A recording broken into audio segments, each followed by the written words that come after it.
ஹalleluya ஹalleluya ஹalleluya. கர்த்தருடைய பரிசுத்த நாமத்திற்கு ஸ்தோத்திரம் உண்டாவதாக.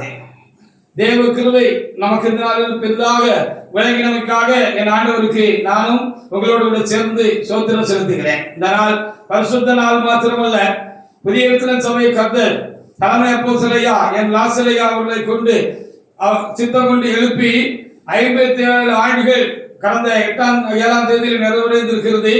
நாம் இப்பொழுது 58வது ஆண்டுகளாக நாம் திருச்சபை நகரத்தில் நாமும் மகிழ்ச்சியோடு கூட பிரவேசிக்கத்தக்கதாக தேவனாய் கர்த்தர் தாமே இந்த சமயங்களை நமக்கு ஈவாய் இரக்கமாக தேவனாய் கர்த்தர் கூட்டி கொடுத்திருக்கிறார்.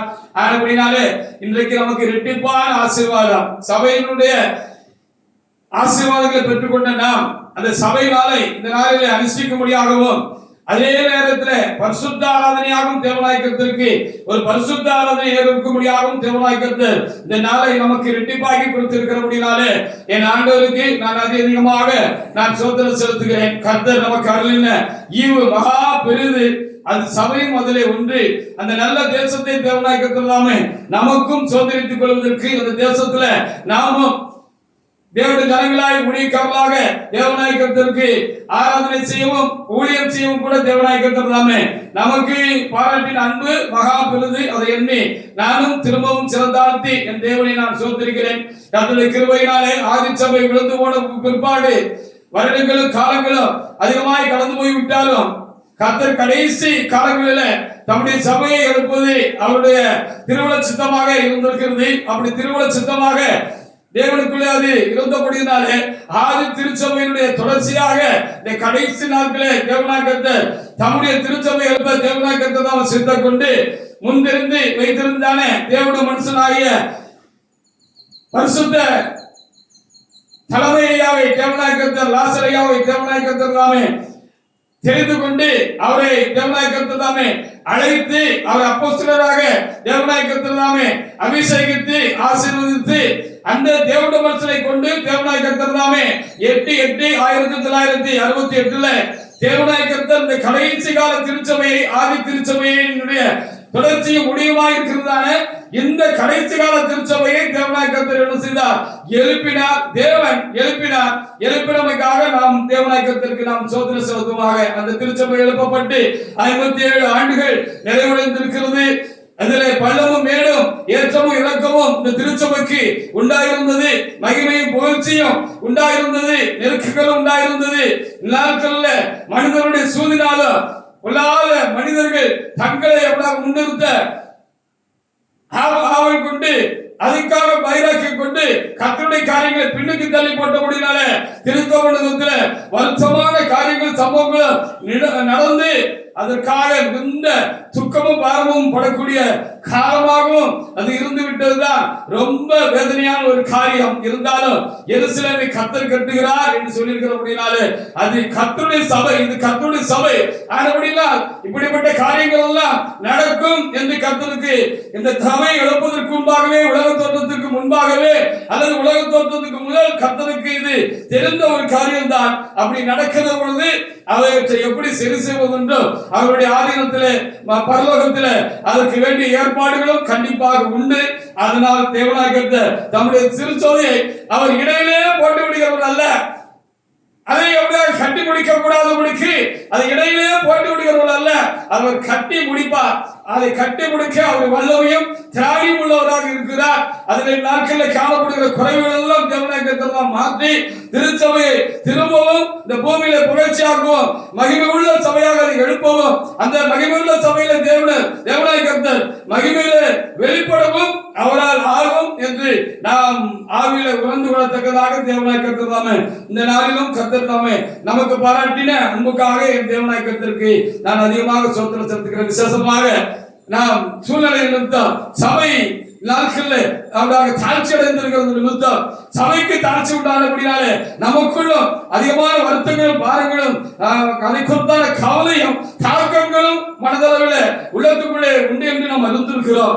ஆனாலும் இந்த நாளில நாம் துக்கத்தோட கர்த்தருக்கு ஆராதனை செய்யாதபடிக்கு தேவனாய் கர்த்தர் தாமே இந்த சபையினாலே நினைக்கிறதான இந்த வேளையில சபையுடைய ஜனனத்தை நினைக்கிற இந்த வேளையில தேவ ஆவியானவர் ஆரம்பத்தில் நான் வாயை திறந்து கர்த்தரை சோதரிப்போம். இந்த பரிசுத்த ஆராதனைக்காகவும் ஹalleluya, இந்த பரிசுத்த ஆராதனைக்காகவும் இந்த சபை ஆண்டு நாளை நாம் அனுஷ்டிக்கும்படியாகவும் கர்த்தரை சோதரிப்போம் என்று சொன்ன பொழுது எங்கிருந்து அந்த பவர் வந்தது, எங்கிருந்து அந்த வல்லமை வந்தது என்று எனக்கு தெரியவில்லை. அவ்வளவு அதீதமான ஒரு வல்லமை என்னை ஆட்கொண்டதையும் ஆவியானவர் முழுமையாக என்னை நிரப்புகிறதையும் எனக்குள்ளாக கழுவுகிறதையும் நானும் அவருக்குள்ளாக கழுவுந்து அந்த ஆரம்ப ஜெபத்தை மாத்திரமல்ல அந்த பாடல் பகுதியில் கர்த்தருடைய வல்லமை மிகுதியாக வெளிப்பட்டதையும் ஆவியிலே கழுவுந்து மகிழ்ந்து என் தேவனாய கர்த்தருக்கு ஆராதனை செய்வதற்கு தேவனாய கர்த்தர் தாமே இந்த நாளிலும் தேவனாய கர்த்தர் தாமே அனுகிரகம் பாராட்டின அந்த கிருபைக்காக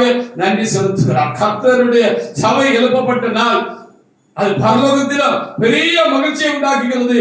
அது பூமியிலும் சபைக்குள்ளே இருக்கிற நமக்கும் சபையா இருக்கிற நமக்கும் ஒரு பெரிய மகிழ்ச்சி உண்டாக்குகிறது. இது ஆவியினால் உண்டாகிறது, ஆவியானவரால் நமக்குள்ளே உண்டாகிறது என்பதை அனுபவ ரீதியாக அறிந்து கர்த்தரை முகமுப்பை விழுந்து பணிந்து கொள்ளவும் மகிழ்ந்து கலிகூர்ந்து கர்த்தருக்கு ஒரு பாட்டு ஆராதனை செய்யவும் தேவனாய கர்த்தர் தாமே இந்த நாட்களில் அனுகிரகம் பாராட்டினார். அந்த தயவை எண்ணி நான் என் ஆண்டவருக்கு நன்றி செலுத்துகிறேன். இந்த நாளுக்குரிய வார்த்தைகளுக்காக நான் தேவ சமூகத்தில் நான் விழித்திருந்தது உண்டு, காத்திருந்தது உண்டு.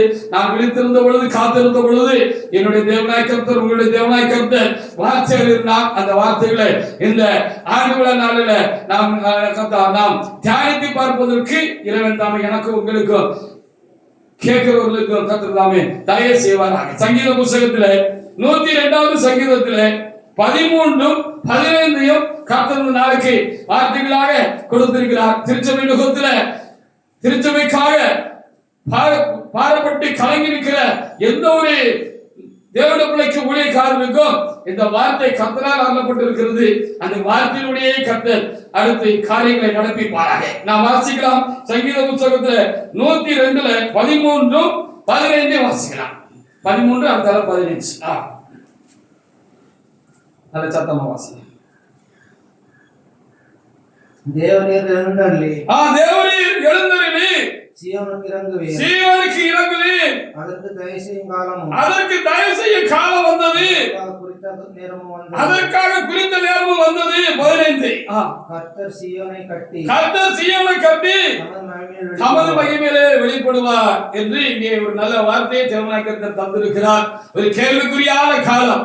அடுத்த திருச்சபையினுடைய காரியங்கள் எப்படி இருக்கும், அதனுடைய எதிர்காலம் எப்படி இருக்கும், அதன் தொடர்ச்சி எப்படி இருக்கும், அதனுடைய நிறைவு எப்படி இருக்கும் என்று உண்மையாகவே திருச்சபைக்காக உள்ளத்தின் ஆழங்களிலே கவலை கொண்டிருக்கிற பாரம் கொண்டிருக்கிற அதற்காக துக்கமுகமாக அவருக்கு இருக்கிற எந்த ஒரு ஊழியக்காரராக இருக்கட்டும், இல்ல எந்த ஒரு தேவனுடைய பிள்ளைகளாக இருக்கட்டும், விசேஷமாக நாம இருக்கட்டும், தேவனாய கர்த்தர் தாமே அதனுடைய காரியங்கள் இனி ஆசீர்வாதமாக இருக்க போகிறது. கர்த்தர் சபையை திரும்பவும் என்ன செய்ய போகிறார், எழுப்பி கட்ட போகிறார் என்று சொல்லி அதை கர்த்தருடைய பார்வையில ஒரு பெரிய காரியம் இல்ல, அது ஒரு அற்பமான காரியமா இருக்கிறது. அதற்கு எங்களுடைய வேலையும் தயவு செய்யும் காலமும் வந்திருக்கிறது. கர்த்தர் சபையை தொடர்ந்து கட்டுவார், கட்டி தொடர்ந்து அதை நிறைவாக்குவார், கட்டி முடிப்பார், முடிக்க போகிறார் என்று சொல்லி கர்த்தர் இந்த அருமையான வார்த்தைகளை நமக்கு தியானமாக இந்த நாட்களை கொடுத்து சபைக்காக துக்கத்தோடு பாரத்தோடு காணப்படுற எனக்கு உங்களுக்கு கூட ஆண்டவர் தாமே அதை குறித்து நாம் தைரியப்படும்படியான நல்ல வார்த்தைகளை கர்த்தர் தந்திருக்கிறார். தொடர்ந்து அவரே பேசுவாராக.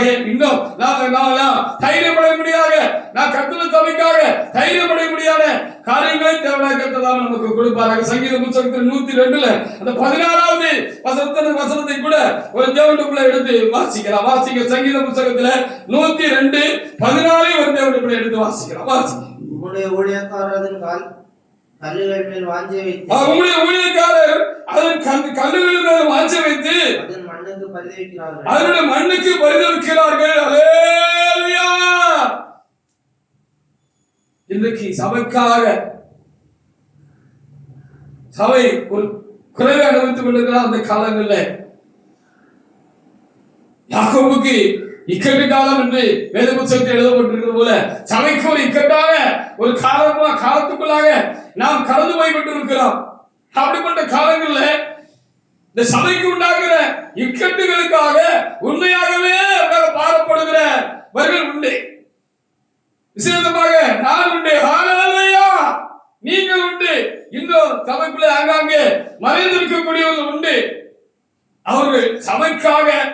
அந்த சீயோனுடைய காரியங்களுக்காக, திருச்சபைக்காக அவர் கல்லுக்கு மேல் வாஞ்ச வைத்து மண்ணுக்காக பரிதபிக்கிறார்கள். எவ்வளவு மகிமை மேன்மையாக இருந்த திருச்சபை இந்த புதிய இஸ்ரவேல் சபை. சத்துருக்கள் மாத்திரமல்ல, சத்துருவாகி சாத்தாலும் பார்த்து நடுங்கின சபை. 46 ஆண்டுகள் அப்படித்தான் அது நடந்து கொண்டிருந்தது என்று சொல்லி அறிந்திருக்கிறோம். இந்த இடைப்பட்ட இந்த 11 ஆண்டுகள் கடந்து போயிருக்கிறது.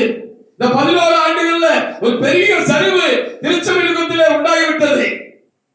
அதற்கு காரணம் இறைவன் அல்ல, அதற்கு காரணம் பொய்யர்களுடைய காரியமாக இருக்கிறது. தலைமை இருக்கிற வரைக்கும் நல்லவங்க மாதிரி வேஷம் போட்டவங்க தலைமையா தன்னுடைய ஓட்டத்தை கொடுத்து அவர்கள் கடந்து போன பிற்பாடு தங்களுடைய சுயரூபங்களை என்ன செய்தார்கள்? அவர்கள் காண்பிக்க ஆரம்பித்தார்கள். அவர்கள் தேவனுடைய காரியங்கள்ல உத்தமம் உண்மையுமாக இல்லை. தேவனுடைய காரியங்கள் அவர்களுக்கு பிரதானம் இல்லை, முக்கியமானதில்லை என்பதை இந்த 11 ஆண்டுகள்ல நாம் காணும்படியாகவும், யார் சபைக்காக இருக்கிறார்கள், யார் தங்களுக்காக இருக்கிறார்கள் என்பதை காணும்படியாக இந்த 11 ஆண்டுகள்ல திருச்சபை நோக்கத்தில் சில சரிவுகள் உண்டாயிருந்தாலும், குறைவுகள் உண்டாயிருந்தாலும் அதை விளங்க காணும்படியாக தேவனாய் கர்த்தர் என்ன செய்திருக்கிறார்? நமக்கு காண்பித்திருக்கிறார். அதற்காக ஆண்டவரை நாம் சோதரிப்போமாக. அப்படியானால் இப்படிப்பட்ட நாட்களில் சபை மறந்து போன காலகமாக இருக்கிறது. சபையில தான் இருக்கிறார்கள், சபையில தான் இருக்கிறோம். சபை என்று சொல்லிதான் ஆராதனை செய்கிறார்கள், போர் வைத்திருக்கிறார்கள். பெரிய கூட்டங்கள் அவர்களுக்கு பின்னாக இருக்கிறது, பின்பலமாக இருக்கிறது, ஆராதனை செய்கிறார்கள். ஆனாலும் அவர் சபையாக இல்லை. அவர்கள் புதிய இடத்துல சபையாக இல்லை. போர்டு இருக்கிறது, ஆனால் அவர்கள் புதிய இடத்துல சபை இல்லை. புதிய இடத்துல சபை எதற்காக இந்த பூமியில தேவனாய் கர்த்தர் கடைசி நாட்கள்ல எழுப்பினாரு? தலைமையாக கொண்டு, லாசரையாக கொண்டு எதற்காக தேவனாய் கர்த்தர் இந்த சபையை எழுப்பினார் என்று சொன்னால், உலகத்தில் கிறிஸ்தவம் பரவி இருந்தது. கிறிஸ்தவ ஆலயங்கள் உலகம் முழுவதும் காணப்பட்டது. கூட்டாமைகள் இருந்தது, கூட்டங்கள் இருந்தது,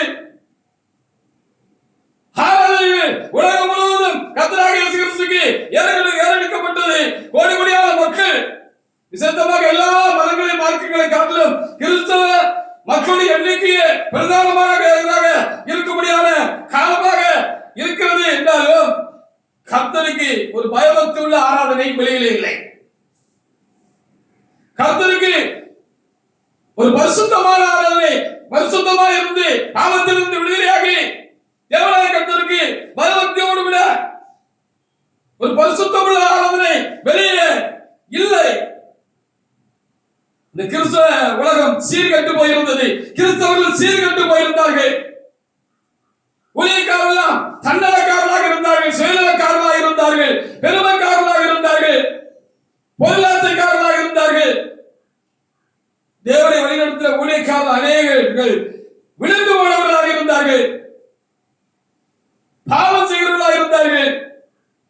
பாவத்தோடு கூட உலகம் முழுவதும் கர்த்தருக்கு, பரிசுத்த தேவனுக்கு ஆராதனை நடந்து கொண்டிருந்தது. இது கர்த்தருக்கு பிரியமான காரியம் அல்ல. அதற்காக தேவனாய கர்த்தர் தம்முடைய குமாரனை அனுப்பவில்லை, அவரை மரணத்துக்குள்ளாக்கவில்லை.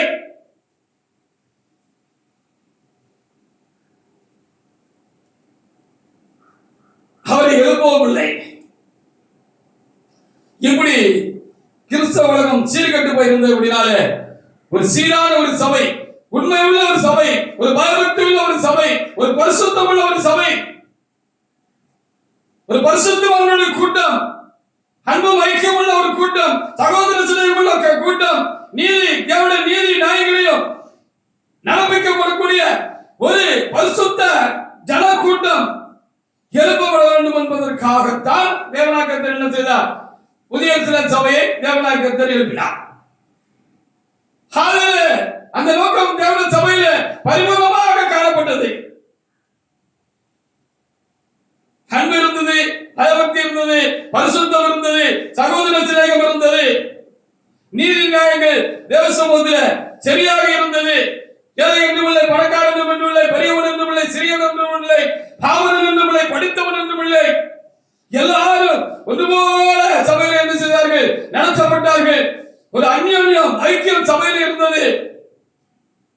அது ஒரு பூலோக மோட்சமாக இருந்தது. ஹalleluya.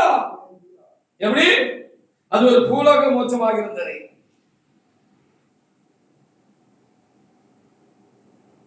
நல்லா ஒரு 1983 நான் இந்த சபைக்கு வந்தேன். இந்த பிரியஸ்ல சபைக்கு வந்தேன். நல்ல வாலிபன், ஒரு 23-24 வயது இருக்கும். சபைக்கு வந்தேன். சபையோடு கூட ஐக்கியப்பட்டேன். தேவனோடு கூட ஐக்கியம் உண்டாகிறது என்னோட ஆவியில அனுபவங்களை நான் பார்த்தேன். என்கிட்ட இருந்த தீமைகள் எல்லாம் காணாம போயிட்டு கர்த்தருடைய நன்மை எனக்குள்ள வாசமா இருக்கிறத நான் பார்த்தேன். அது வரைக்கும் இருந்த சில காரியங்கள் என்னை அழுத்தி கொண்டிருந்தானே, உறுத்தி கொண்டிருந்தானே, அநேக காரியங்கள் இருந்து எனக்கு இந்த சபைக்குள்ள நான் கண்டு இந்த சபையோடு கூட இங்கு தலைவர்களோட பரிசுத்தவான்களோடு கூட நான் ஐக்கியப்பட்ட பொழுது அந்த ஐக்கியத்தின் மூலனாய் அவைகள் எல்லாம் என்னை விட்டு காணாம எதெல்லாம் முடியாது இருந்துச்சோ, எதெல்லாம் என்ன உறுத்திக்கிட்டு இருந்துச்சோ அதெல்லாம் போயிட்டு நான் ஒரு நல்ல ஒரு பயபக்தியும் பரிசுத்தம் உள்ள வாழ்க்கையை நான் என் தேவனாய்க்குள்ள சமூகத்தில் பெற்றுக்கொண்டேன். இங்க அன்பு இருந்துச்சு. எல்லாத்தோட அந்த ஆதி காலங்களில், இந்த ஆதி நாட்களில், இந்த திருச்சபையின் ஆரம்ப காலங்களில் திருச்சபைக்குள்ள வந்தவங்க உணர்ந்தது என்ன அப்படின்னு சொல்லி பார்க்கலாம் தான். திருச்சபைக்குள்ள அந்த தேவ அன்பு நிறைவா இருந்துச்சு, கரைபுரண்டு ஓடிச்சு. அந்த அன்பு எல்லாரையும் பிடிச்சு சபைக்குள்ள கொண்டு வச்சிருச்சு. நான் 2-3 நாட்களுக்கு முன்பாக இப்படிப்பட்ட காரியங்களை நான் தியானிக்க தேவனாய்க்கு சொன்னார். ஒருத்தருக்கு ஒண்ணுன்னா எல்லாரும் ஓடி வருவாங்க. நல்ல காரியமா இருக்கட்டும், கெட்ட காரியமா இருக்கட்டும், எந்த ஒரு காரியமா இருந்தாலும் திருச்சபையில ஒரு ஊழியக்காரருக்கா இருக்கட்டும், ஒரு விசுவாசியா இருக்கட்டும், ஏதாவது ஒரு காரியம்னா நல்லதா இருந்தாலும் சரி, கெட்டதா இருந்தாலும் சரி, என்ன செய்வாங்க? எல்லாரும் ஓடி வந்துருவாங்க. அது நல்லதை விட கெட்டதுக்கு முன்னால நிற்பாங்க. உனக்கு வந்தா எனக்கு வந்த மாதிரி சொல்லி முன்னால நின்னாங்க. அதை பார்க்கிற பொழுது உண்மையில இது பரலோகம் தான், இது மோட்ச பூமி தான், இது பூலோக மோட்சம் தான். நான் சொல்றது போல அப்படிங்கிறத ஆவியில மட்டுமல்ல அனுபவத்திலும் நடைமுறையிலும் நம்ம கண்டோம். அப்படி கண்டவங்க இங்க இருக்கிறீங்க. ஹalleluya. நல்லா வந்து பாருங்க, எல்லாத்தையும் காட்டிலும் புதிய சபைக்குள்ள இருந்த அந்த தேவ அன்பு, சகோதர சிநேகம், அந்த அந்யோன்ய ஐக்கியம் நம்மள எல்லாம் சபைக்குள்ள கட்டி போட்டு இருந்துச்சு, அநேகரை கொண்டு வந்துச்சு. அது ஒரு பொற்காலம். அதுக்காக என் ஆண்டவருக்கு நான் அதிகமாக நான் சொத்து செலுத்துகிறேன்.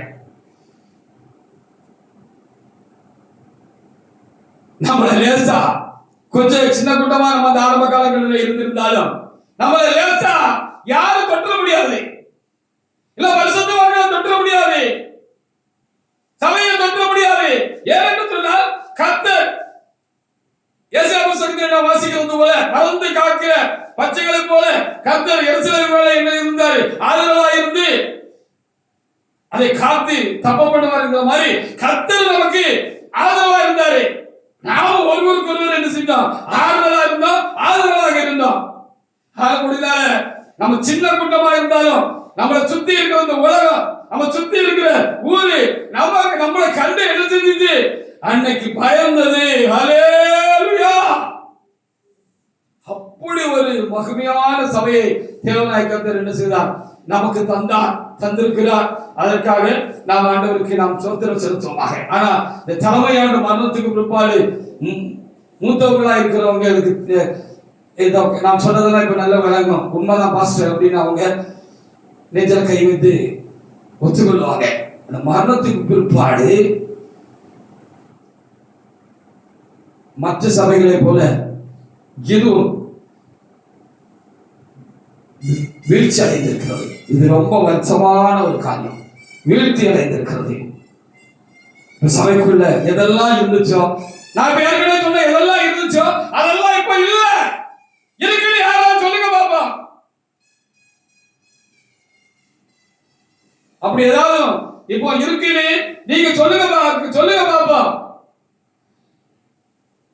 எல்லாம் காலி. இருக்க வேண்டியது இருந்ததெல்லாம், இருக்க வேண்டியதெல்லாம் இல்ல, இருக்க கூடாததெல்லாம் இப்படி போயிருக்கு.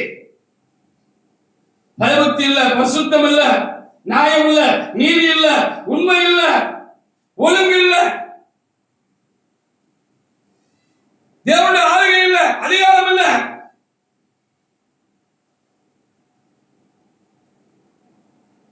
சகோதர சிநேகம் இல்ல, ஐக்கியம் இல்ல. இந்த நிலைக்கு சபை இன்றைக்கு தள்ளப்பட்டிருக்கிறது ரொம்ப வருத்தமான காரியம். கூட்டம் இருக்கு சிலருக்கு முன்னால. அந்த கூட்டம் இறைவனுக்காக இருக்கா? இறைவனுக்காக அந்த கூட்டத்தை வச்சிருக்கிறாங்களா இல்ல தங்களுக்காக வச்சிருக்கிறாங்களா? அதுதான் இப்பொழுது கேள்வி. இப்படி இருக்கிறதுனால இந்த சங்கீதத்துல 102:14 வாசித்தது போல நம்மளை போல கொஞ்சம் பேரு அதற்காக என்ன செய்து கொண்டிருக்கிறார்கள்?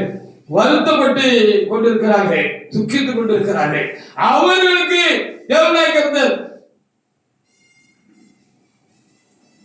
நல்ல வார்த்தைகளை தேவனாய்க்கத்தை என்ன செய்திருக்கிறார்? தந்திருக்கிறார். கவலைப்படாத மகனே, கவலைப்படாத ஊழியக்காரனே, கவலைப்படாதீங்க. சபைக்காக பாலத்தோடு துக்கத்தோடு இருக்கிற தேவனுடைய பிள்ளைகளே, இதெல்லாம் சீக்கிரம் மாறிடும், சீக்கிரம் முடிச்சிடும். இந்த வருத்தமான இந்த திருச்சபைக்கு உண்டான காலங்கள் எல்லாம் சீக்கிரமாக மாறிடும். திரும்பவும் தேவனாய்க்கத்தில் என்ன செய்ய போகிறார்? சங்கீதம் 102:13-15 சொல்றது போட்டவுல அந்த காலம் வருது, வந்துட்டு அப்படின்னு நம்பிக்கை ஊட்டுகிறார். அந்த நம்பிக்கையினாலே நாம் தைரியம் அடைவோமாக. நாம் இருக்கிறது திருச்சபைக்காக தான் இருக்கோம், வேற எதுக்காக இல்லை. ஹalleluya! நீங்க எப்படி இருக்கீங்களோ தெரியாது, நான் திருச்சபைக்காகவே இருக்கிறேன். ஹalleluya! நான் திருச்சபை எப்படியாவது திரும்ப உயர்வடைய வேண்டும் என்பதற்காக, அது உயிர்வடைய வேண்டும் என்பதற்காக, அது திரும்பவும் ஆசீர்வதிக்கப்பட வேண்டும் என்பதற்காக, ஆதி நாட்கள்ல கண்ட அந்த மகிமையினால் இந்த திருச்சபை நிரப்பப்பட வேண்டும் என்பதற்காகவே நான் இருக்கிறேன். ஹalleluya! வேற எந்த விருதோட நோக்கம் கிடையாது. அதற்காக எதையும் இழக்க தயாரா இருக்கிறேன். எல்லாவற்றையும் இழந்தும் நான் இங்கே இருக்கிறேன். ஆனா என் தேவனை இழக்கல. நான் எவ்வளவு துக்கமா இருந்தாலும் சொல்லலாம், சபைக்காக துக்கமா இருக்கிறேன், ஊழியர்களுக்காக துக்கமா இருக்கிறேன். எவ்வளவு துக்கமா இருந்தாலும் சொல்லலாம். ரொம்ப ஆச்சரியமாக இருக்கும். விசேஷமாக என்னுடைய துணைவியார் அதை அறிந்திருக்கிறார்கள். ரொம்ப துக்கமா தேவசம் வீட்டுல இருப்பாங்க. அந்த வார்த்தை நாட்கள் இல்ல, முகத்தை பார்ப்பாங்க, பாரமா இருக்கிறத பார்ப்பாங்க. அது விசேஷமா ஞாயிற்றுக்கிழமை சனிக்கிழமை வந்துட்டுனா ரொம்ப பாரமாக தேவசமூகத்துல நான் வீடுகள்ல நான் இருப்பேன். அதை பார்த்துட்டு அவங்க இங்க வந்து கர்த்தருடைய வல்லமை வெளிப்படுகிறதையும், ஹalleluya! கர்த்தருடைய வல்லமை வெளிப்படுகிறதையும், பிரசங்க நேரத்துல கர்த்தருடைய வார்த்தை வெளிப்படுகிறதையும் கண்டு குடும்பத்துல பிள்ளைகள்கிட்டையும் மற்றவர்கிட்டையும் நான் பேசிக் கொள்கிறத கேட்டிருக்கேன். ரொம்ப பாவமா இருக்கும். அவரை பார்த்தா வருத்தமா இருப்பாரு. எப்படி இவரு ஆராதனை செய்கிறாரு, எப்படி ஆராதனை செய்வாருன்னு பல நேரங்களில் நான் நினைச்சிருக்கிறேன். ஹல்லேலூயா! ஆனா அங்க போனோம்னு அவருக்கு எங்க இருந்து அந்த பலன் வருமோ தெரியாது.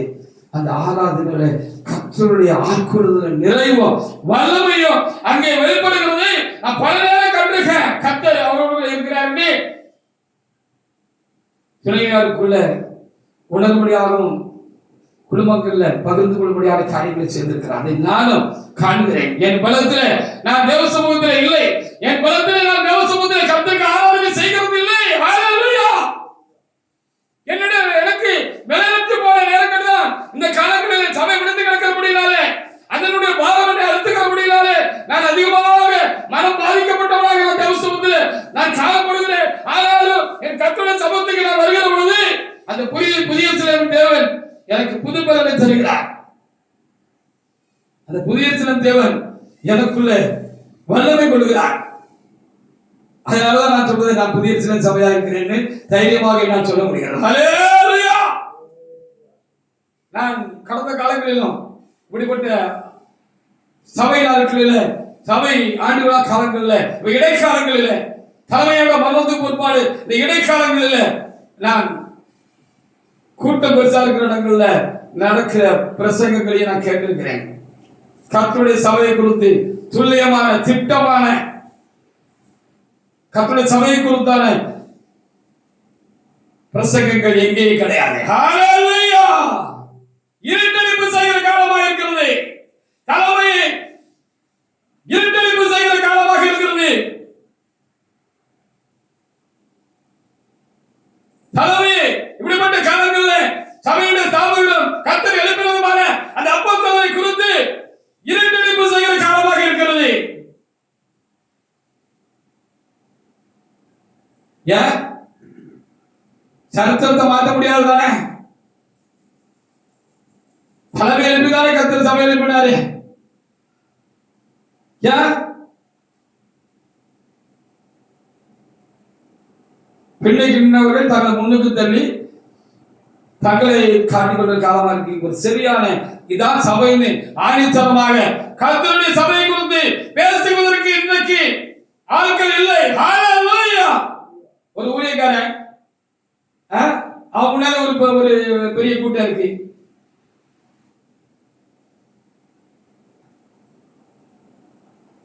நேற்று இந்த சோசியல் மீடியால நான் பார்த்தேன். இன்னைக்கு கர்த்தருடைய நாள், கர்த்தருடைய புதிய சில சபையுடைய ஆண்டு விழாவை நாம் அனுஷ்டிக்கிற நாள். சபையை குறித்து சபைக்குள்ள இருக்கிறவங்களுக்கு தான் அந்த அனுபவங்கள் தெரியும். சபைக்குள்ள இருக்கிறவங்களுக்கு தான் அந்த மேன்மை தெரியும். அந்த அனுபவத்தை ருசிச்சு அனுபவிச்சாங்க நீங்களும் நானும். இப்படிப்பட்ட ஊழியக்காரன்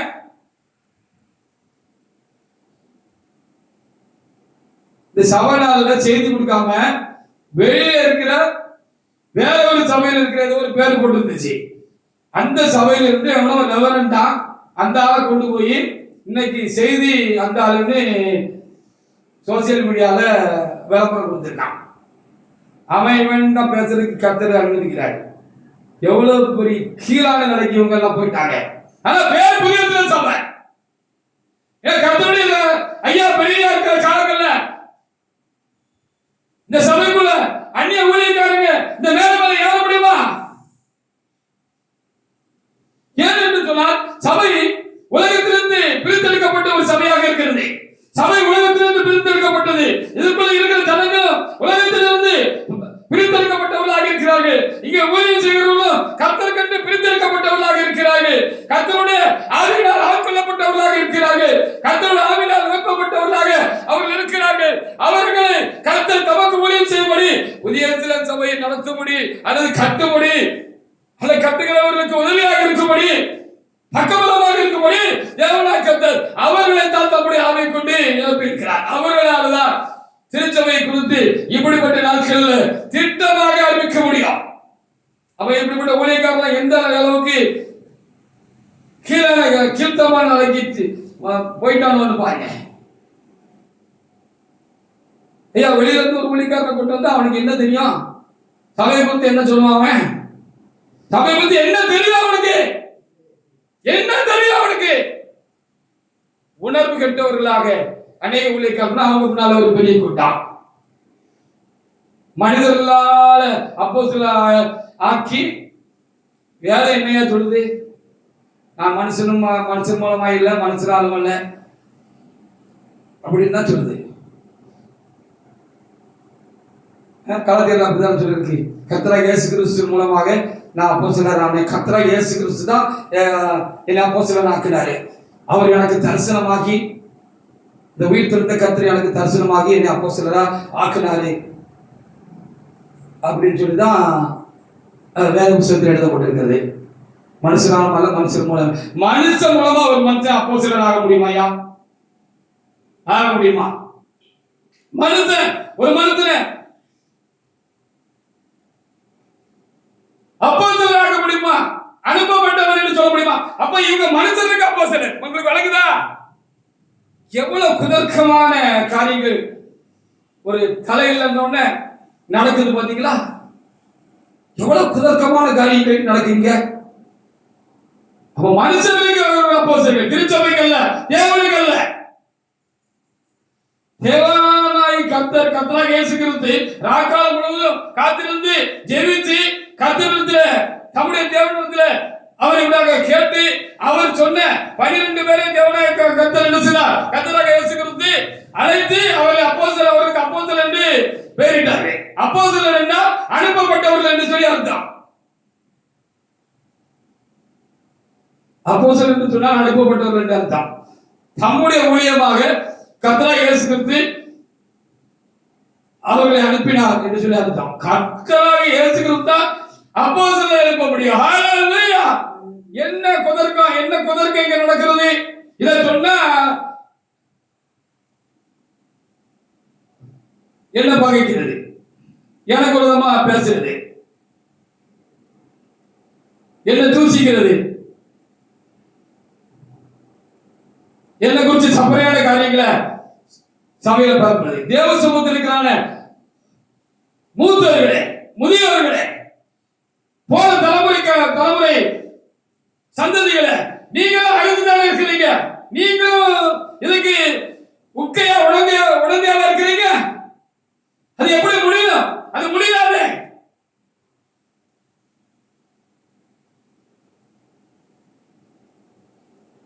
இதெல்லாம் கண்டு வருத்தப்படுவதற்கு நான் கொஞ்சம் பேரும் இருக்கிறோம். அதான் எரேமியா புத்தகத்தில் 37 எப்படி எழுதியிருக்கு, இது யாக்கோபுக்கு இக்கட்டு காலம், சபைக்கு இக்கட்டு காலம். எரேமியா 30:7 ஒரு தேவனுடைய எடுத்து வாசிப்பாருங்க. பொற்காலமா இருந்த இந்த திருச்சபையினுடைய காலங்கள் இந்த தங்களை விட்டு போட்ட தேவன மனிதர்கள் சொல்லுகிறான மனிதர்கள் கரங்களில் சிக்கிக் கொண்டு இன்றைக்கு அது கற்காலமாக மாறி இருக்கிறது. சபை பார்த்து பிரஜாதிகளும் பிற கிறிஸ்தவர்களும் சாத்தான் நடுக்கிற காலம் போக அவங்க எல்லாம் சிரிக்கிற மாதிரி இப்ப என்னெல்லாம் நடந்திருக்குன்னு பாருங்க. இதெல்லாம் கர்த்தர் செய்ய சொன்னதா? வாசிங்க எரேமியா 30:7. ஐயோ அந்த நாள் பெரியது, ஐயோ அந்த நாள் பெரியது, அதை போல நாள் இல்லை. அது யாக்கோபுக்கு இக்கட்டு காலம். ஆமா, அது யாக்கோபுக்கு இக்கட்டு காலம். வாசிங்க. ஆனாலும் அவன் அதற்கு நீங்களாகி ரட்சிக்கப்பட்டார். இது சபைக்கு பொருத்தம். ஹalleluya! இது சபைக்கு இக்கட்டு காலம். ஆனா ஆண்டவர் என்ன செய்றார்? இன்னைக்கு தந்த வார்த்தையின்படி அதுக்கு தயவு செய்து காலம் வந்திருக்கிறது என்று கர்த்தர் வார்த்தை தந்திருக்கிறார். அத ஜீரணிக்க கூட முடியாத அளவுக்கு பெரிய பள்ளம் உண்டாயிருக்கிறது திருச்சபை யுகத்துல. ஆனால் குறித்த காலம் வந்திருக்கிறது என்று கர்த்தர் சொல்லுகிறார். தொடர்ந்து தேவனாகிய நம்முடைய சபையை கட்டி மகிமையில வெளிப்படுவார் என்று சொல்லி இருக்கிறார். ஹalleluya! சொல்லுங்க பாப்பா, திட்டமா நீங்க கேட்கிறவங்கள சபை நாமத்தை வச்சுக்கிட்டு அநியாயம் பண்றவங்கள, அக்கிரமம் பண்றவங்கள, துணிகரமான காரியங்களை செய்யறவங்கள, பாவம் செய்யறவங்கள, சபையுடைய சட்ட திட்டங்களை மீறவங்கள, தேவனுடைய ஆளுகை அதிகாரமும் இல்லாதவங்கள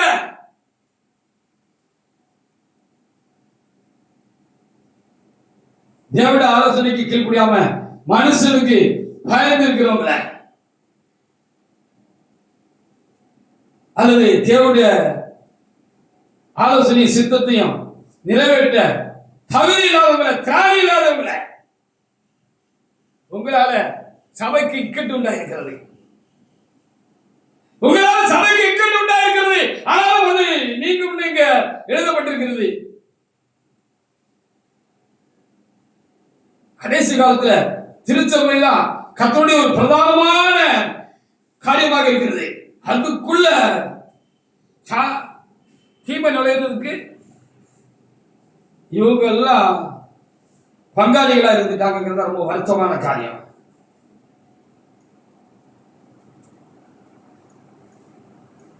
சங்கீத புத்தகத்தில் 137:1 முதல் சில வசனங்களை வாசி பார்க்கலாம். எவ்வளவு வருத்தமான காரியம். அன்னைக்கு அப்படிதான் நடந்துச்சு. அன்னைக்கு எருசலேம்ல கர்த்தருடைய ஆலயம் கட்டப்பட்டிருந்தது. சாலமோன் காலத்தில் கட்டப்பட்டிருந்தது.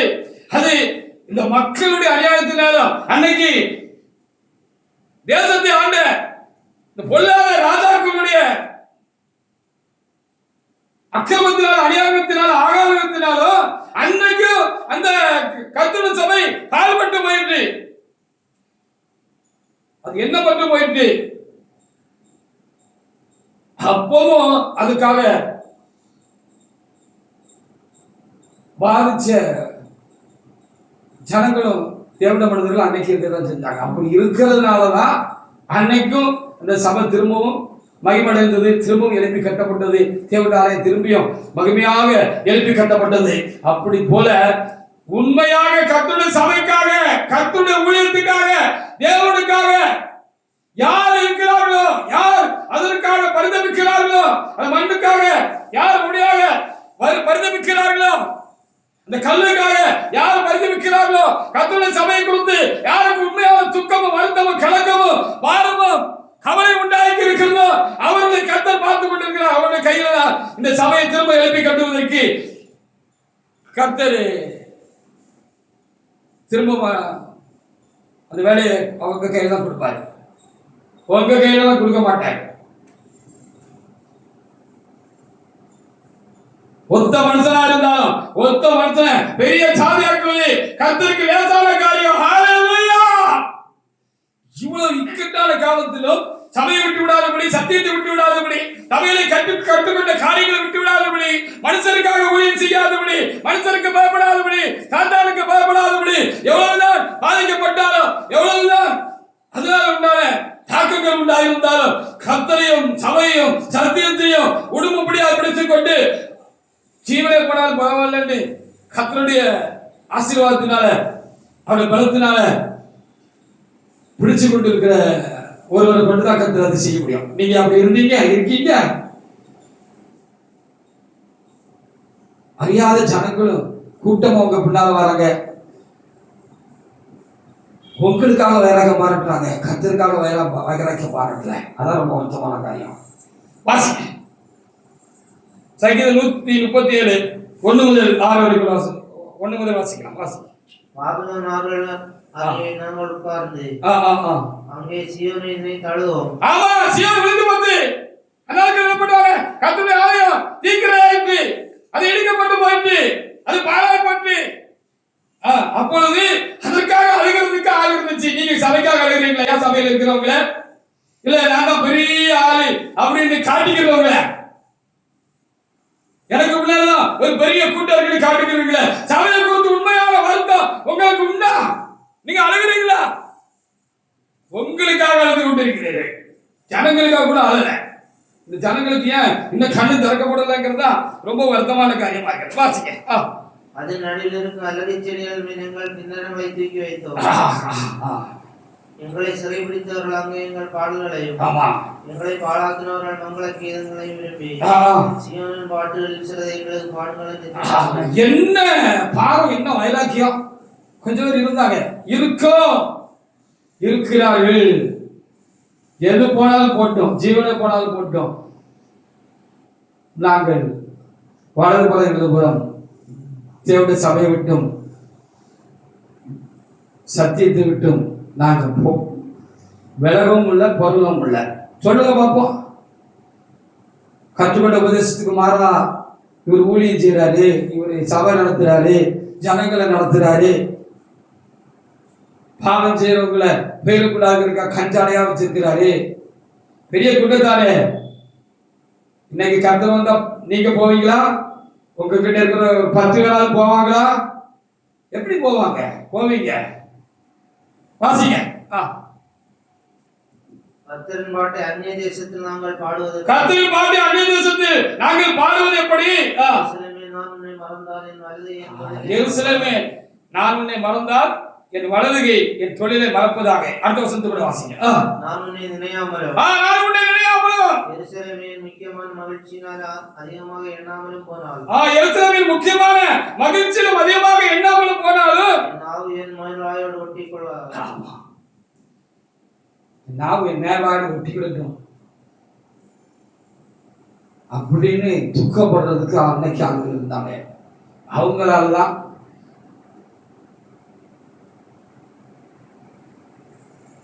எதிரிகள் கையடிச்சு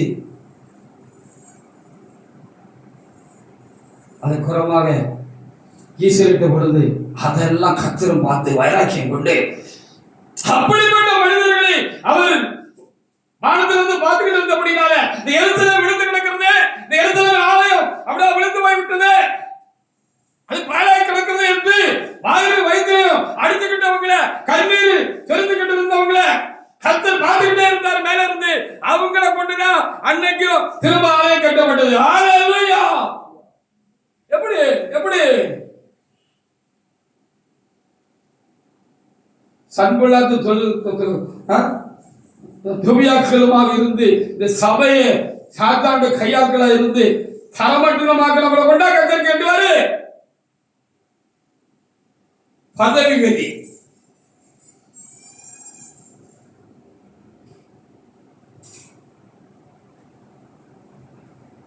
பதவி வெறியில கர்த்தருடைய ஆலயத்தை கூர் போட வச்சுச்சு.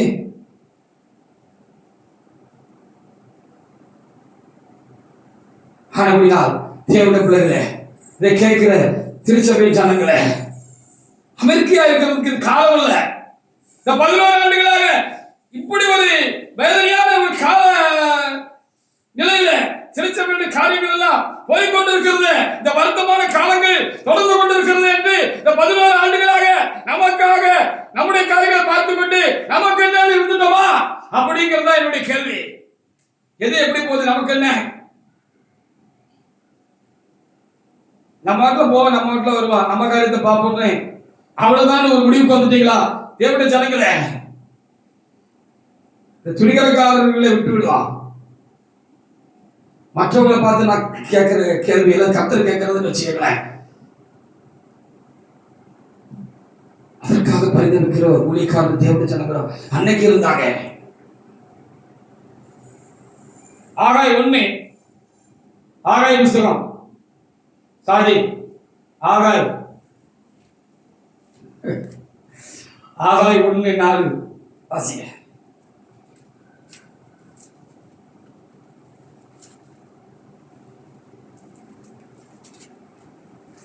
அப்போ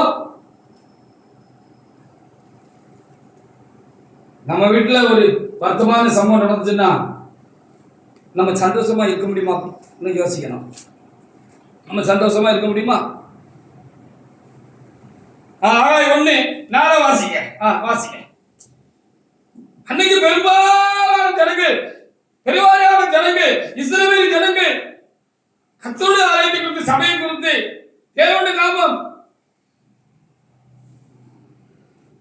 திருச்சிக்கப்பட்டதை குறித்து கவலை இல்லாமலும் உணர்வு இல்லாமல் இருந்த போல நம்ம கண்டிப்பா இருக்கக்கூடாது. தேவனுடைய பிள்ளைகளே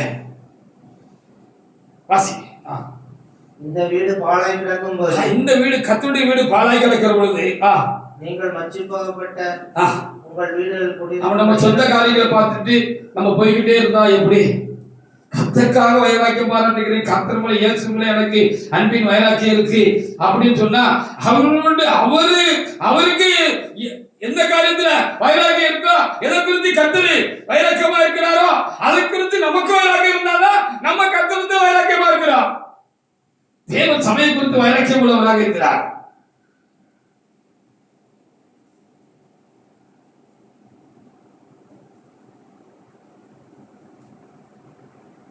ஆத்மத்துல அந்த பழைய திருப்தி இருக்கவங்களுக்கு தேவ சமூகத்தில் இருக்கிறானே தேவ ஜனமே, உங்களுக்கு சபை நல்லா இருந்த காலத்துல உங்களுக்குள்ள இருந்த அந்த சந்தோஷம், இந்த இறை சந்தோஷம், அந்த மகிழ்ச்சி, இந்த சமாதானம், மனநிறைவு, அது கொஞ்சம் புசிச்சாலும் நீங்க மகிழ்ச்சியா சந்தோஷமா இருந்தீங்க. இப்போ உங்களுக்கு நிறைய உண்டா இருக்கலாம், ஒருவேளை ஆசீர்வாதமா இருக்கலாம், வீடு நிறைய உங்களுக்கு பொன்னும் பொருளும் செல்வங்களும் காணிகளும் நிலைமை இருக்கலாம். அப்போ ஓட்டர் சைக்கிள்ல போய்கிட்டு இருந்தீங்க, இப்போ கார் வச்சிருக்கிறீங்க, எல்லாம் வச்சிருக்கிறீங்க, சௌரியமா இருக்கிற மாதிரி இருக்கு, ஆசீர்வதிக்கப்பட்ட மாதிரி இருக்கு. ஆனா உங்களுக்குள்ள அந்த ஆதி சந்தோஷம் இல்லையே. இந்த சபை நல்லா இருந்த காலங்கள்ல, இந்த சபையோடு ஐக்கியமா இருந்த காலங்கள்ல உண்டான அந்த மகிழ்ச்சி சந்தோஷம் எங்க இருக்கு? 8-9 வாசி பாருங்க. இதுல எழுதப்பட்டபடிதான் இருக்கு. 8-9. நீங்கள் மலையின் மேல் ஏறி போய் மரங்களை வெட்டி கொண்டு வந்து ஆலயத்தை கட்டுங்கள், அதன் பேரில் நான் பிரியமாயிருப்பேன், அதன் மேல் நான் பிரியமாயிருப்பேன், அதனாலே மகிமை விளங்கும் என்று கர்த்தர் சொல்லுகிறார், அதனாலே மகிமை விளங்கும் என்று சொல்லி கர்த்தர் சொல்லுகிறார். அதிகமாய் வரும் என்று நீங்கள் எதிர்பார்த்திருந்தோம், இதோ கொஞ்சம் தான் கிடைத்தது, கொஞ்சம் தான் கிடைத்தது, நீங்கள் அறுத்து விட்டு கொண்டு வந்ததும் நான் அதை ஊதி போடுவேன், நான் ஊதி போடுகிறேன். எது நிமித்தம் என்றால் எது நிமித்தம் என்றால் என் வீடு பாழாய் கிடக்கும் போது ஆமா நீங்கள் எல்லாரும் அவனவன் தந்த வீட்டிற்கு ஓடிப்போனீர்களே ஆமா இது நிமித்தமே எனக்கு சேனம் கர்த்தர் சொல்லுகிறார். கர்த்தர் சொல்லுகிறார். அப்போ அந்த திருப்தி, அந்த மனநிறைவு, இளைப்பாறுதல் உங்களுக்குள்ள கண்டிப்பா கிடையாது.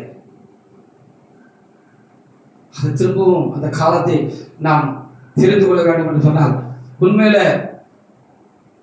நம்ம சொந்த காரியங்களை முன்னோக்கி பிரயாண கிறிஸ்தவ மாதிரி கல்லறை கிறிஸ்தவர்களா, கல்யாண கிறிஸ்தவர்களா நம்ம மாறிட்டோம். ஆசீர்வாத கிறிஸ்தவர்களா மாறிட்டோம். உலக பிரகாரமான காரியத்தில் நம்ம குறை எழுதக்கூடாது. கல்லறை கிறிஸ்தவர்களா, கல்யாண கிறிஸ்தவர்களா நம்ம மாறிட்டோம். அப்படி மாறக்கூடாது இல்ல. சபைக்கான பாரம் இருந்தா தானே இந்த சபையை கத்துறதுனால இல்ல. சங்கீதம் 102 13-15 சொல்றது போல, தேவரீர் எழுந்தருளி சீயோனுக்கு இறங்குவீராக, அதற்கு தயவு செய்யும் காலமும் அதற்காக குறித்த காலமும் வந்ததுன்னு நம்ம வாசித்தோம் அல்லவா? அந்த காரியம் இதுல நமக்கும் பங்குண்டாயிருக்கும். அவர் சபை திரும்பவும் எழுப்பி மகிமை அடைகிற பொழுது, கர்த்தர் தமிழ் சபையில மகிமையில ஆதிகாலங்கள் போல வெளிப்படுகிற பொழுது நமக்கு அதில் பங்குண்டா இருக்கணும்ல. அதற்காக நம்ம என்ன செய்தோம்? அதற்காக என்ன பாரப்பட்டோம்? கர்த்தருடைய காரியங்கள் மீறப்பட்ட பொழுது, சபைக்கு அதனுடைய காரியங்களுக்கு குந்தகம் உண்டான பொழுது, துணிகரக்காரர்கள் சபைக்கும் தேவனுக்கும் துரோகம் செய்த பொழுது தட்டி கேட்டோமா? நமக்கு எதுக்குப்பா பொல்லாப்பு? அவனோட நம்மளும் நினைச்சுவோம் இருப்போம் அப்படின்ட்டு நீங்க இருந்தீங்களா அப்படிங்கிறது இப்போ ஒரு கேள்வி.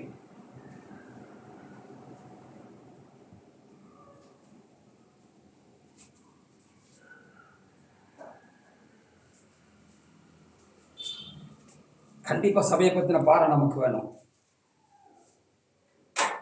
தங்களுக்குன்னு ஒரு கூட்டத்தை வச்சுட்டு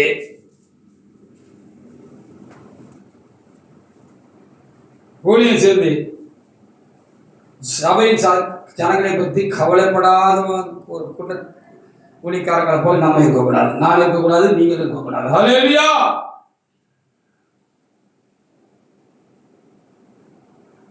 அவருடைய வீடு பாழாய் கிடக்கிற பொழுது, அது சத்துரு கையில் சிக்கி இருக்கிற பொழுது நம்ம எப்படி சந்தோஷமாக இருக்க முடியும்? முடியாது. அதை கர்த்தர் பார்த்துட்டு இருக்கிறார். அப்படிப்பட்டவர்களை கொண்டுதான் திரும்பவும் சபை தேவனாக கர்த்தர் எழுப்பி கட்டுவார். உங்களை கொண்டால. ஹல்லேலூயா. எவ்வளவு அக்கிரமம், எவ்வளவு அநியாயம், எவ்வளவு துரோகம், எவ்வளவு பரிசுத்த குலைச்சலான காரியங்கள், தீட்டான காரியங்கள், அவலத்தை வச்சுக்கிட்டு சலங்களை நேர்படுத்தாம, சீர்படுத்தாம, பயபக்தியை செய்யாம, பரிசுத்தமாக்காம வண்டி ஓட்டுறீங்க. சங்கீதம் 74:3 வாசிச்சு பாருங்க. இதில் எழுதப்பட்டபடி சத்துரு இதை கெடுத்து போட்டான். சத்துருக்கு நம்ம இடம் கொடுத்ததுனால, சாத்தானுக்கு நம்ம இடம் கொடுத்ததுனால, சத்துருக்கு இடம் கொடுத்ததுனால சத்துரு இந்த நல்ல தேசத்தை கெடுத்து போட்டான். இந்த நல்ல தேசத்துக்காக சோதரித்த காலங்கள் போய் அந்த சத்துரு இந்த தேசத்தை கெடுத்து போட்டிருக்கிறால, அந்த சுக்க வார்த்தை உங்களுக்கு இல்ல. உங்களை பெரிய ஆளா காட்டிக்கிட்டு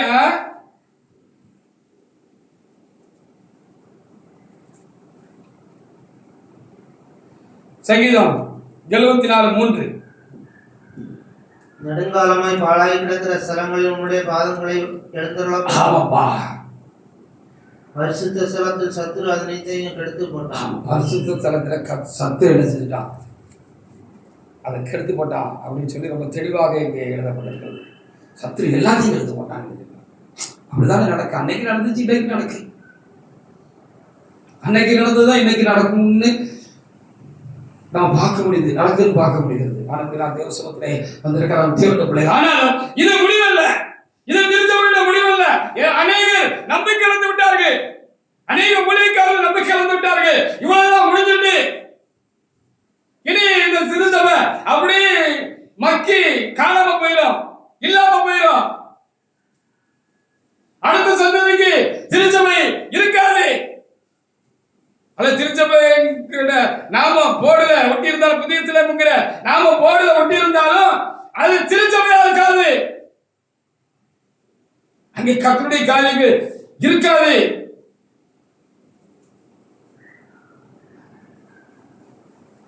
அடுத்த தலைமுறைக்கு சபையை பத்தி தெரியாம போயிடும்.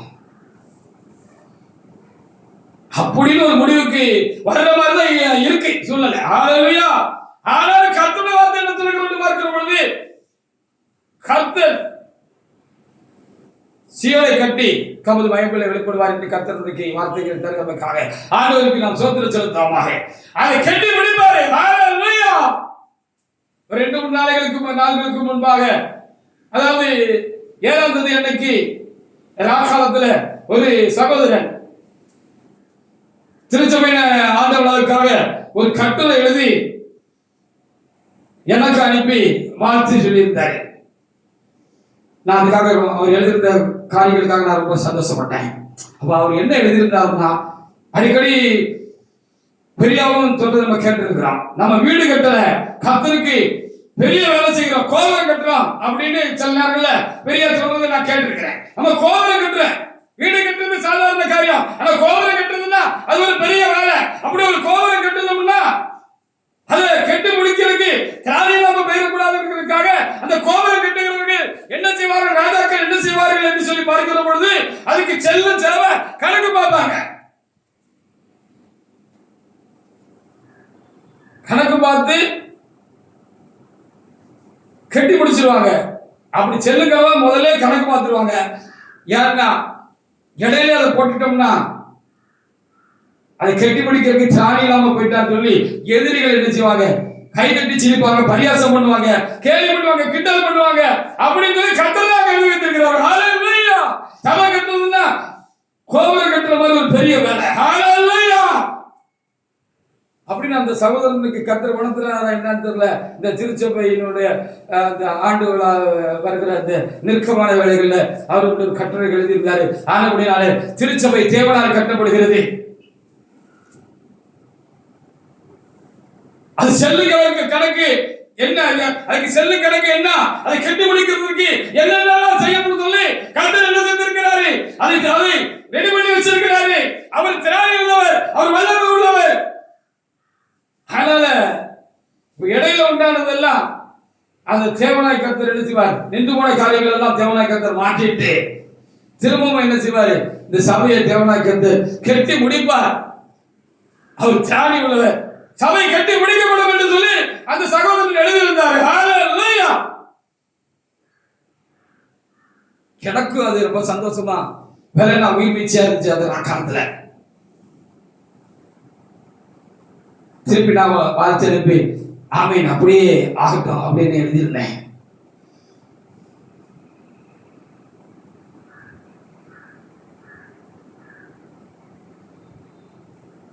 அந்த ராஜா அரண்மனையை கட்டுற வேலைக்குன்னு அநேக சிற்பிகளை இந்த பெரிய வேலையை செய்யறதுக்கு கர்த்தர் எழுப்புவதற்காக ஜெபிங்கன்னு அனுப்பியிருந்தேன். உமக்கும் அதுல பங்குண்டு அவரு உணர்ந்திருந்தா ரொம்ப நல்லா இருக்கும். ஹல்லேலூயா. உங்களை சுத்தி இருக்கிறவங்க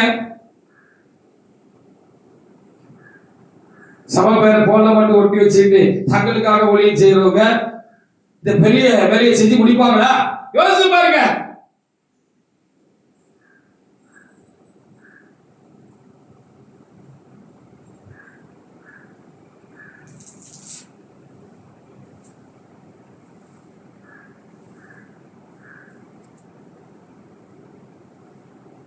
எரேமியா 7:11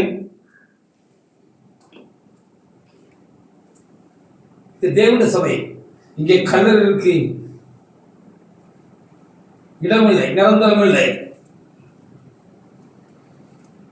கல்லர்களுக்கு கர்த்தர் ஒரு முடிவுண்டாக்குவார். இது தேவனுடைய சபை. எரேமியா 7:11 வாசிங்க. என் நாமம் தெரிவிக்கப்பட்ட எந்த ஸ்தலத்திலேயும்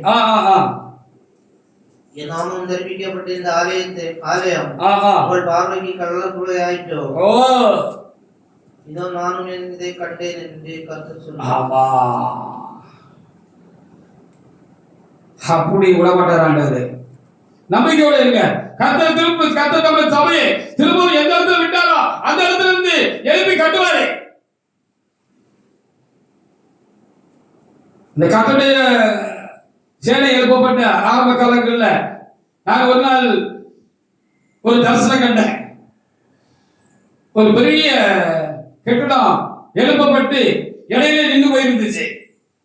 அது கொஞ்ச காலமா அப்படி கெட்டாம விட்டுட்டாங்க. இப்ப நம்ம கண்ட மாதிரி ஒரு 10 வருஷம் 15 வருஷம் அந்த ஆலயத்துக்கு அந்த கட்டடத்தை கெட்டாம விட்டுட்டாங்க.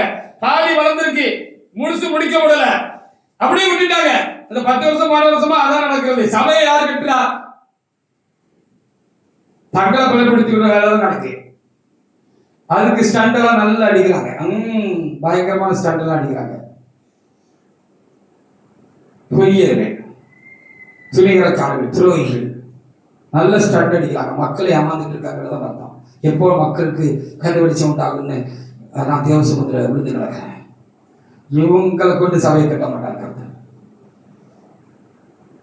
அப்போ அந்த கட்டணம் அப்படி பாதியில நின்று போயிருக்கு. அப்படி கொஞ்ச நாளுக்கு அப்படி கிளப்பப்பட்டாங்க. அந்த தரிசனத்துல பாக்குற அந்த கட்டிடம் அப்படி கட்டணத்தை அப்படி எலும்புல கட்டணத்துல அப்படி வேலை நின்றுட்டு அப்படியே அதை கிளப்புல போட்டாங்க அப்படின்னு சொன்னா அது கொஞ்சம் செலவு உடைஞ்சிருக்கும், ஆகாங்க உடைஞ்சிருக்கும், ஆகாங்க என்ன செய்யும்? இந்த பச்சை பறவை காக்காக்கெல்லாம் எச்சம் போட்டு அங்கங்க என்ன செய்யும்? அந்த கட்டணத்துல சின்ன சின்ன குத்து செடிகள் தான் உடைச்சிருக்கும்.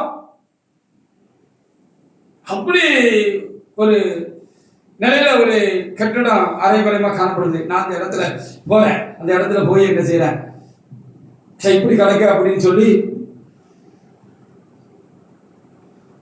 அந்த செடிகள் எல்லாம் பிடுங்கி போட்டுட்டு அதை திரும்ப கொஞ்சம் சரி பண்ணி அதை எழுப்பி திரும்பவும் அதை எழுப்புறதுக்கு வேண்டிய அடிப்படையான வேலையெல்லாம் நாங்க செய்கிற மாதிரி கர்த்தர் எனக்கு ஒரு வெளிப்படுத்தி கொடுத்தாங்க. சொல்லுங்க நீங்க மனிதர்களே, சொல்லுங்க பாப்பா, உங்களுக்கு கர்த்தர் சொன்னாரு சொல்லுங்க திட்டமா. காலம் எல்லாத்துக்கும் ஒரு காலம் இருக்குன்னு எனக்கு நான் உணர்றேன். வாயினால பாவம் கட்டிக்கிறாங்க. நீங்க செஞ்ச பாவம் காணாதுன்னு வாயினால பாவம் கட்டாதீங்க.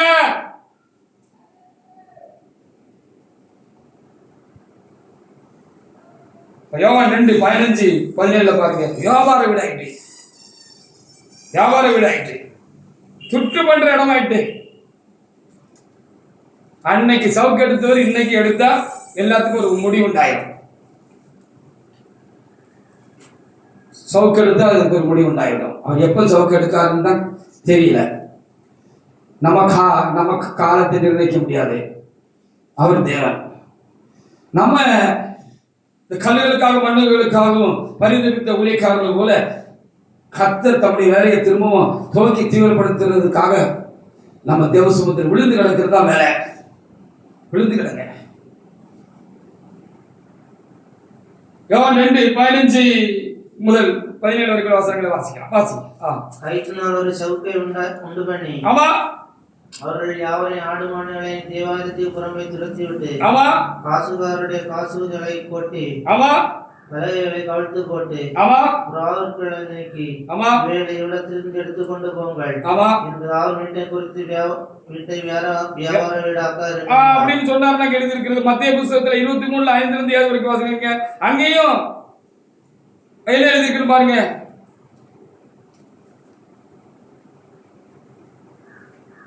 சாரி, மத்தேயு 21:13 வாசித்து பாருங்க.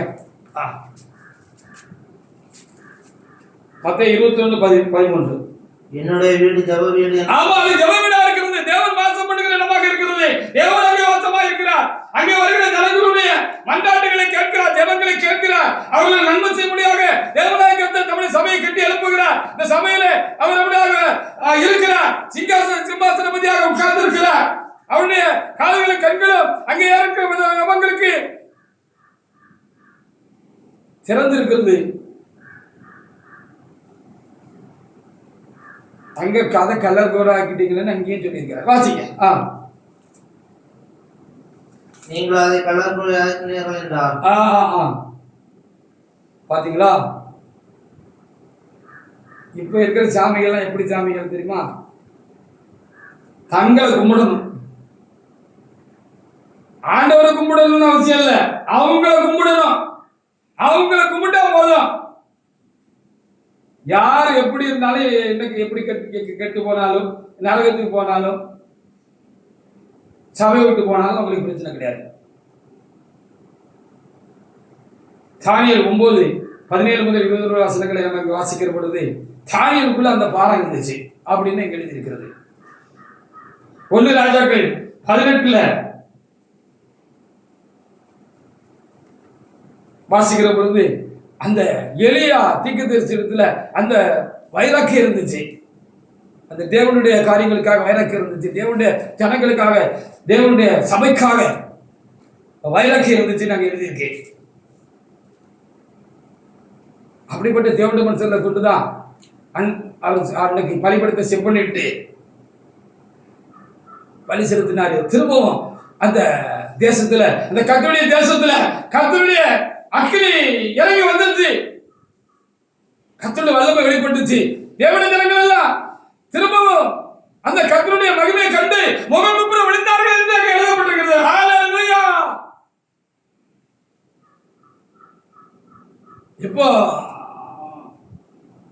இப்போ நமக்குள்ள உண்மை இல்லைங்கிறது அநேகருக்கு உண்மையாகவே தெரியும். கூட இருக்கிறவங்களுக்கு தெரியும், ஆராதனை நடத்துறவங்களுக்கு தெரியும், ஆராதிக்கிறவங்களுக்கு தெரியும். ஹல்லேலூயா! 1 ராஜாக்கள் 18:30-31 வசனங்களை வாசி பாருங்க. 1 ராஜாக்கள் 18:30-31. அப்பொழுது எலியா சகல ஜனங்களையும் நோக்கி, ஆமா, என்கிட்டே வாருங்கள் என்று சொன்னார். சகல ஜனங்கள் அவன் கிட்டே வந்தபோது தாழ்த்தப்பட்ட கர்த்தருடைய பலிபீடத்தை அவன் செப்பனிட்டு உனக்கு இஸ்ரவேலின் பேர் இருப்பதாக என்று சொல்லி, கர்த்தருடைய வார்த்தையை பெற்ற யாக்கோபுடைய குமாரரால் உண்டான கோத்திரங்களுடைய இலக்கத்தின்படியே 12 கற்களை எடுத்து, இப்படி அவர் என்ன செஞ்சாருன்னு ரொம்ப தெளிவாக எழுதப்பட்டிருக்கிறது. ஜனங்கள் எல்லாம் கூப்பிட்டாரு, குந்தி 2 மனசா இருக்கீங்களே, ஆகால் தேவனா தேவனை சொல்லுங்க, இல்ல இஸ்ரவேல் தேவனா தேவனை சொல்லுங்க. அவங்களை கூப்பிட்டு கேட்டுட்டு அவர் என்ன செஞ்சாரு? முதல்ல பலிபீடத்தை செப்பனிட்டாரு. அப்போ இப்படி தேவனுக்காக, தேவனுடைய காரியங்களுக்காக, சபைக்காக யார் உண்மையிலே பக்தி வைராக்கியமா இருக்கிறாங்களோ இவங்களை கொண்டுதான் கர்த்தர் சபையை செப்பனிடுவார்கள். ஹல்லேலூயா! சரிப்படுத்துவார். இவங்க சீர்கெட்டு உனக்கு காரணமா இருந்தவங்க இவங்க கொண்டு விடும். கர்த்தர் சபையை கட்ட மாட்டார். சபையா கட்டுறீங்க நீங்க? ஒரு சாதாரண ஒரு ஆளுடைய முகத்தை கர்த்தருக்கு நேரம் அவங்களால திருப்ப முடியாது, அவருடைய காரியங்களை சீர்படுத்த முடியாது. உலக மனிதர்களும் மிகவும் தவறான காரியங்களில் தனங்கள் சிக்கிக் கொண்டிருக்கிறார்கள். அவர்களுக்கு நீங்க முன்னோடிகளாக இருக்கிறீங்க இப்படிப்பட்ட பொல்லாத காரியத்துல.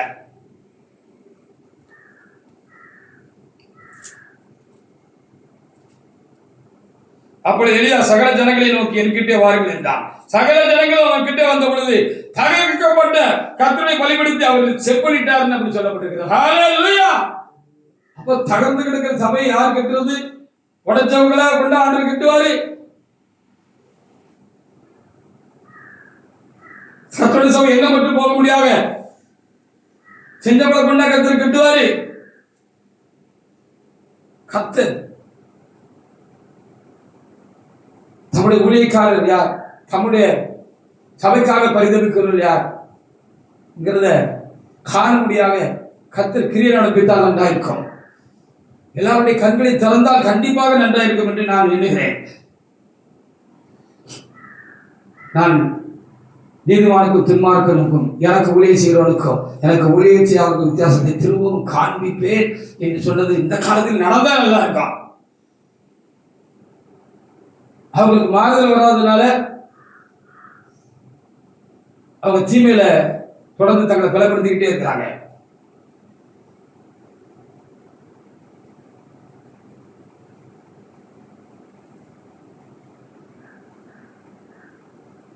சகரியா 13:7.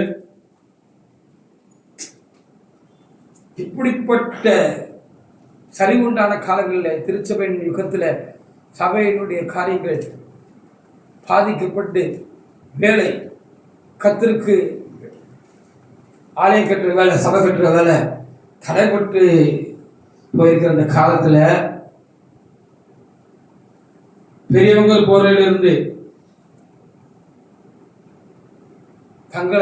தங்களுக்காக ஊழியம் செய்யறவங்களை கொண்டு கர்த்தர் கண்டிப்பா சபை கட்ட மாட்டார். இந்த வேதம் என்ன சொல்கிறது வாசி பாருங்க. சகரியா 13:7. மேய்ப்பன் மேலும் என் தோழனாகிய புருஷன் மேல் எழும்பு என்று சேனையின் கர்த்தர் சொல்லுகிறார் என்று சேனையின் கர்த்தர் சொல்லுகிறார். மேய்ப்பனை விட்டு அப்பொழுது ஆளுநர்கள் சரிக்கவும், ஆனால் என் கர்த்தரை அவர்கள் மேல் திரும்ப வைப்பேன். நல்ல தெளிவா வாசிங்க.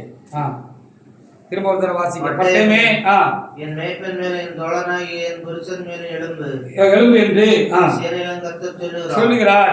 மேய்ப்பனை விட்டு அப்பொழுது ஆடுகள் சிதறித்து போகும், ஆனால் என் கரத்தை சிறுவர் மேல் திரும்ப வைப்பேன். சின்னவங்க நினைக்கிறவங்கதான் அவர் திரும்ப வைப்பாரு. சின்னவங்களா இருக்கிறவங்க தான் கர்த்தர் என்ன செய்வார், பெரிய அவங்கள ஆசீர்வதித்து அவங்களை கொண்டு பெரிய வேலைகளை செய்வார். அவங்களை கொண்டு தான் கர்த்தர் சபையை கட்டுவார். வேதமும் அதற்கு ஆதாரமாக இருக்கிறது. எளியவனையும் சிறியவனையும் நான் குப்பையிலிருந்து உயர்த்தி பிரபுக்களோட உட்கார வைப்பேன்னு சொல்லியிருக்கிறாரு. இந்த சிறியவர்கள் மனிதருக்கு முன்னாலும் சிறியவர்கள், தேவனுக்கு முன்பாக சிறியவர்கள் அல்ல. ஹல்லேலூயா, அது தேவனுக்கு தெரியும். இன்றைக்கு நாம் கொடுக்கப்பட்ட சங்கீதம் 102 13 15 வாசித்த அந்த வசனங்களை நாம் நினைவு கூற வேண்டியவர்களாக இருக்கிறோம். திரும்பவும் பிரசங்க வாக்கியத்தை வாசிக்கலாம். சங்கீதம் 102 13 15. தேவரீர் எழுந்தருளி சீயோனுக்கு இறங்குவீர். தேவரீர் எழுந்தருளி சீயோனுக்கு சபைக்கு இறங்குவீர், திரும்பவும் இறங்குவீர். அதற்கு தயவு செய்யும் காலம், அதற்கு தயவு செய்யும் காலமும் அந்த நேரமும் வந்திருக்கிறதப்பா அப்படின்னு ஆவியானவர் சொல்லுகிறதை நாம் உணர வேண்டியவர்களாக இருக்கிறோம், நம்ப வேண்டியவர்களாக, விசுவாசிக்க வேண்டியவர்களாக இருக்கிறோம். அதற்காக நம்மை திடப்படுத்திக் கொள்ள வேண்டியவர்களாக இருக்கிறோம். அதற்காக நாம் ஆயத்தப்பட வேண்டியவர்களாக நாம் இருக்கிறோம். வாசிங்க 15. சீயோனை கட்டி ஆமா நமது மகிமையில் வெளிப்படுவார். ஆமா, ஆளுங்களாலே நாம் ஆயத்தப்பட வேண்டும். சின்ன ஆளா இருக்கிறாங்க சொன்னா பரவாயில்ல, நீங்க சின்ன ஆள் இல்ல, தேவனுக்கு முன்பாக சின்ன ஆள் இல்ல. சின்ன ஆள் வேணும், சின்ன தாவீதா வேணும், சின்ன கிதியோன் தான் வேணும், பெரிய சவுல் இல்ல, சின்ன பவுல் தான் வேணும், சின்னவங்க தான் வேணும், எளியவங்க தான் வேணும். ஆனா பக்தியாக உள்ளவங்களா இருந்தா போதும், தேவனுக்காக திருச்சபைக்காக வைராக்கியம் உள்ளவங்களா இருந்தா போதும். சங்கீதம் 122 வாசித்து முடிக்கலாம்.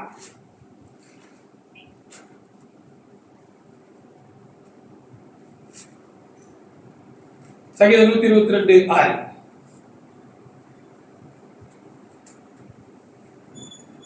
எருசலேம் இசை இணைப்பான நகரமாய் கட்டப்பட்டிருக்கிறது. ஆமா ஆமா, 122:6. எருசலேமின் சமாதானத்திற்காக வேண்டிக் கொள்ளுங்கள். எருசலேமின் சமாதானத்துக்காக வேண்டிக் கொள்ளுங்கள். நேசிப்பவர்கள் சுகித்திருப்பார்கள். அந்த திருச்சபையை நேசிக்கிறவர்கள் திருச்சபையோடு கூட அது ஆசீர்வதிக்கப்படுகிற காலங்கள் வந்துவிட்டது, வந்திருக்கிறது. ஆனபடியான கர்த்தர் திரும்பவும் தம்முடைய சபையை கட்டி மகிமையிலே வெளிப்படும் காலம் வந்திருக்கிறது என்பதை நாம் ஆவிலே உணர்ந்து அதற்காக நாம் ஜெபிக்க வேண்டும். அதனுடைய சமாதானத்துக்காக நம்ம முக்கியத்துவம் கொடுத்து அதற்காக நம்ம முதன்மையாக அதற்காக பாரத்தோடு தேவ சமூகத்திலே அன்றைக்கு இருந்த தேவனுடைய விடுதலை போல நாம் ஆயத்தப்பட வேண்டும்.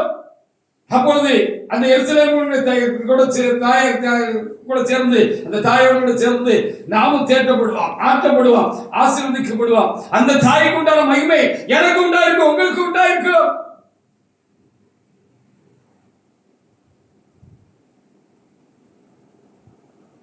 இந்த தாய்க்காக சுக்கித்து திரிகிற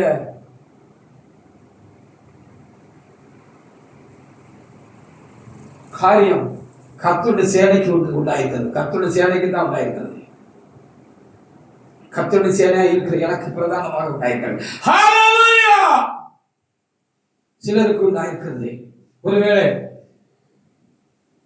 வெளிக்கு தெரியாமல் இன்னும் சிலருக்கு சபை முழுவதும் உண்டாயிருக்கலாம்.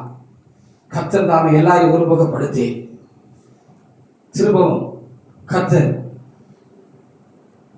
தம்முடைய சபையை மகிமைப்படுத்துவாராக, உயர்த்துவாராக, எழுப்பி கட்டுவாராக.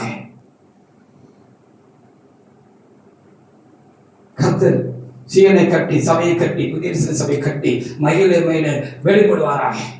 கர்த்தர் இந்த ஆண்டுவிழா நாளில் நமக்கு கொடுத்த பலமுள்ள வார்த்தைகளுக்காக நான் என் ஆண்டவரை சோத்திருக்கிறேன். ஆமென்.